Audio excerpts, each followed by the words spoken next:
Um, Caffeine works slightly better in terms of counteracting the symptoms of ADHD, but it has incredibly negative effects on the heart, circulation, on the digestive system, on innumerable aspects of one's physiology. Because, I mean, I'm not talking about having a cup of coffee.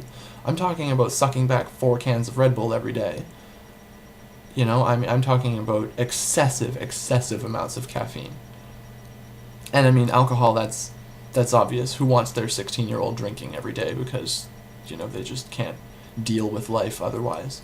And that's really what it felt like. That I can recall being drawn to do drugs, to try drugs, to drink, to smoke tobacco. I can recall feeling like when I was doing those things, I felt an inner sort of equilibrium finally established. I can. There's no real good way to describe it, but whenever I wasn't high, or drunk, or on lots and lots of caffeine, I felt anxious. I felt this restless sensation in the center of my core, and I can recall describing it to my psychiatrist when I went back at the age of 24, as a little man standing in the center of my chest, holding a knife in one hand and a club in the other, poking with the knife and hitting with the club, and all the while muttering, "God damn it, God damn it, God damn it," under his breath. That might make sense to some of you who are listening, or it might make me sound completely insane. Either way, it's simply anecdotal. It's just the way it made me feel. So that would be the experience of being a child unmedicated, a child improperly medicated, and an adult unmedicated. That brings me to now. At the age of 23 or 4, I forget which, I went to see a psychiatrist again at the behest of my mother, and his name is Dr. John Curtis. He operates out of Bedford, Nova Scotia, and he is an absolutely phenomenal man in the understanding and treatment of ADHD, particularly in adults. 2 hours spent in his office taught me that I really didn't have to struggle anymore. I really didn't have to needlessly, commit myself to this path in life that was just so difficult and not working. Because I mean, I finished university. I graduated. It took me 6 years rather than 4, but I did it. My GPA at the end of things was fairly decent, but it could have been better. And my degree itself could have used some more direction and some more forethought. But, I did make it. I was very proud of myself for having made it, but what I finally realized was that there wasn't anybody who was judging this competition that is my life, and nobody was going to be proud of me for refusing to medicate myself. It's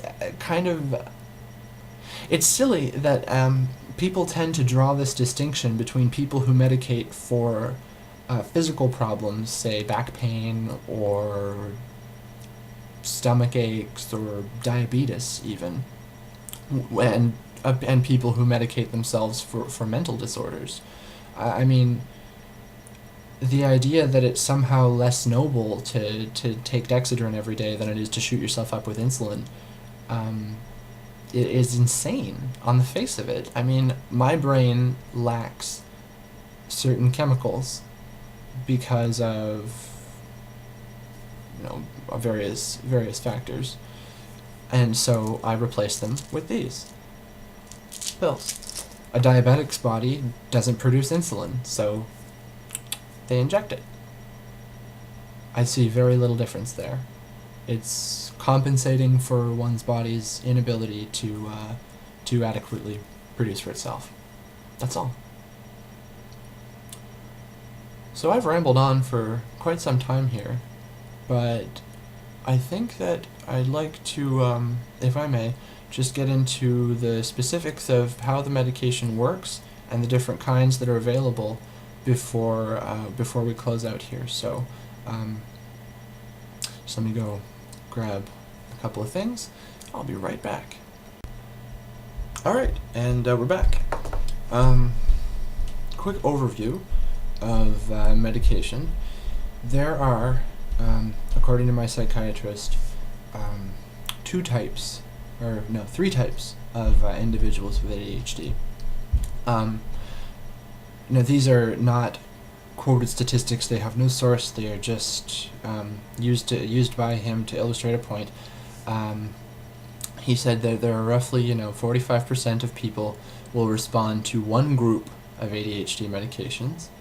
There are 45% of people who will respond to another group of medication, and then there are a small percentage of people, say 5-10%, that will not respond to either medication and just have to learn coping strategies, essentially. Like use of a day planner, writing everything down, double checking everything, just getting used to being absent-minded and forgetful and compensating for that, I guess. I am thankfully not in that category, and as it turns out, most people are not really in that category. An overwhelmingly large percentage of individuals with ADHD will respond to one of the two medication groups. Now, the first group would be the methylphenidate-based drugs. Some brand names include Ritalin, Concerta,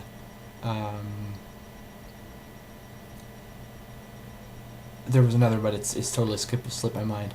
Like I said, that those drugs have a methylphenidate base, and those, in my case, were the wrong group. That's what I mean when I say I was improperly medicated. For one thing, my dosage was way too high. Dosages of ADHD medications have been, like I said, I was diagnosed at the age of 9. That is now 17 years ago, and there's been a lot of clinical research done on the medication and just the pathology, I guess, of ADHD in the intervening years. And as it turns out now, the dosage that I was on was very high, far too high, and that, in part, can be what produces those symptoms of zombification, so to speak. The other group of medications would be the amphetamine group. Now, before you hear the word amphetamine and freak out, keep in mind that there is a large difference between, say, methamphetamine and dextroamphetamine. One is, a drug that smells like pee and is cooked using ammonia and matchbooks, and the other is produced in a laboratory, much like any other drug, and I have a small sample of it for you here. Now just a capsule, time-release beads. Now there are 3 very widely available and useful types of the amphetamine group that I'm familiar with. There is the quick-release or short-acting dexedrine. Dexedrine is the brand name of dextroamphetamine. And they last for about 4 hours. So they require you, and they start working in about 20 minutes, and they're very good and very cheap, which is a nice plus if you're on a budget, you don't have a drug plan or whatever. But the major drawback of those is that they only last for 4 hours. So if you're working with, say, 8 hours of sleep and 16 hours of wakefulness, then you're taking 4 pills at precise intervals every day. And for somebody who, on the face of things, has difficulty with things like memory and planning ahead, you can imagine that would create some difficulties. I know that in my case it did. When I was starting out with the medication on the second run early on, I forgot a lot of doses, through no fault of my own. It just slipped my mind. And then, an hour or 2 hours after I was supposed to take, it's like, oh, dang, I was supposed to, and then, so it was kind of a mess. The capsules that I showed you here, these are the slow-release version of the same drug. They contain approximately 3 times the active ingredients of the pills, and they last about 8 hours, and they've been working for me quite well. You know, you take one in the morning when you wake up, and you take one at the midpoint of your day, whenever that is. A newer version of the amphetamine family of drugs is called, the brand name I believe is Vyvanse, and I have a sample of that for you here as well. Same kind of deal, just a blue and white, just a capsule, different colors, but no real difference. Those last for 12 to 14 hours, so it's like a once a day kind of deal. And especially if you have trouble remembering to take pills, or you have trouble taking pills in general, then the reduced amount of times required is great for some people. The downside of the Vyvanse is that they are quite expensive. We're talking $2 to $3 a pill without a drug plan, and since you require a pill a day, that's in the neighborhood of $70, $70 every month. Not that these are cheap, mind you. A month's supply of those things costs about the same. So, budgetary concerns aside, there are numerous different options. Now, another thing with the medication is that you won't necessarily find the right dosage right away. It may require experimentation. Likewise, you may start out with the wrong type. Like I stated earlier, roughly half of patients respond to one and the other half respond to the other, with a small percentage that respond to neither. But, if you start out on the wrong one, it might not be immediately obvious. Or even if you find the right one first try, then you're going to have to play around with the dosage to find the sweet spot that works for you. I'm not saying play around with it by yourself, by any means. No. All of this will be with the supervision and constant input of a psychiatrist, a professional in the field, preferably, and a specialist in the field of ADHD is what I meant. Sorry. But once the adequate dosage and the right type of medication is found, it really is quite amazing how quickly the results will be noticed. Like, it's kind of unbelievable. Within days of starting the drug, you will feel like a new person. I know I did. It was if I were a religious man, I would say it was a miracle.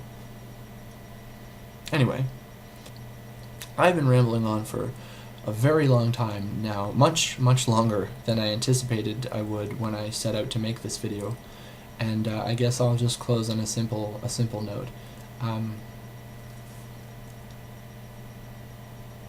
Medicating ADHD is your best bet. Seriously, it doesn't matter how old you are. If you're talking about a child, if you're talking about a 25-year-old man, if you're talking about a 55-year-old man, your quality of life will be improved once you have figured out the correct medication for you. Anyway, I hope I was able to shed some light on a complex and tricky subject for you. If you have questions or comments, leave them in the bar down there, or send me a message. I don't frequently check or respond to messages on YouTube, but I promise to make an effort to do so. Jeremy Swanenberg, ADHD patient, signing off. Good luck.